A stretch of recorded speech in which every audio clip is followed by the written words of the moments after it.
صحیح میں آپ کو دقت نہیں ہے آپ دیکھو کریں میرا فرینڈ نہیں کرے بس وہاں سے بھی ہے چلو فرینڈ کر دو چلو رولنگ حضرت جو سب قدر آ رہی ہے، لاک ڈاؤن بھی لگا ہوا ہے، آپ بار بار اپیل بھی کر رہے ہیں. ہاں، ہماری اس وقت بھی اس کے سلسلے میں یہی اپیل ہے کہ جب مسلمانوں نے فرض نماز کے سلسلے میں، جمعے کی نماز کے سلسلے میں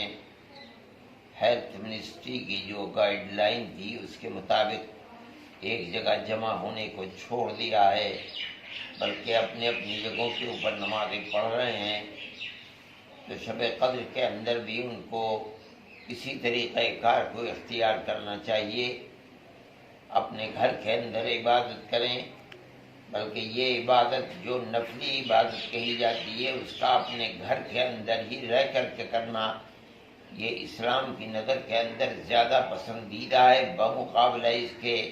کہ اجتماعیت اختیار کر کے نوافل کو پڑھا جائے اور دعا مانگی جائے. یہ صورت ہے کہ لوگ عام طریقے پر قبرستان جاتے ہیں، لیکن نبی کریم علیہ السلام کا قبرستان جانا کوئی شب قدری کے اندر مخصوص نہیں تھا، بلکہ احادیث سے تو یہ پتہ چلتا ہے کہ آپ فجر کی نماز سے پہلے عام طریقے پر جنت البقیع تشریف لے جایا کرتے تھے. اس لیے بہتر یہ ہے کہ اپنے پوروجوں کے اوپر جو دنیا سے جا چکے ہیں ثواب کا بھیجنا، اس کے لیے بھی قبرستان جانا شرط نہیں ہے، بلکہ اپنے گھر پر رہتے ہوئے ان کی روحوں کو اس کا ثواب پہنچا دیا جائے، تاکہ مرض کے اثرات جس طریقے کے اوپر ملک میں پھیل رہے ہیں اس خطرے کو زیادہ سے زیادہ دور کیا جا سکے. ورنہ اگر خدا نخواستہ دنیا کے دوسرے ملکوں کی طرح ہماری بے احتیاطی کی بنیاد پر یہ مرض پھیل گیا اور پھیلتا رہا تو یہ اقلیت اور اکثریت اور ہر مذہب کے ماننے والے ملک میں ہر رہنے والے شخص کے لیے انتہائی پریشان کن ہوگا. دنیا یہ کہہ رہی ہے کہ اس کے بعد، اس مرض کے جانے کے بعد جو دنیا سامنے آئے گی،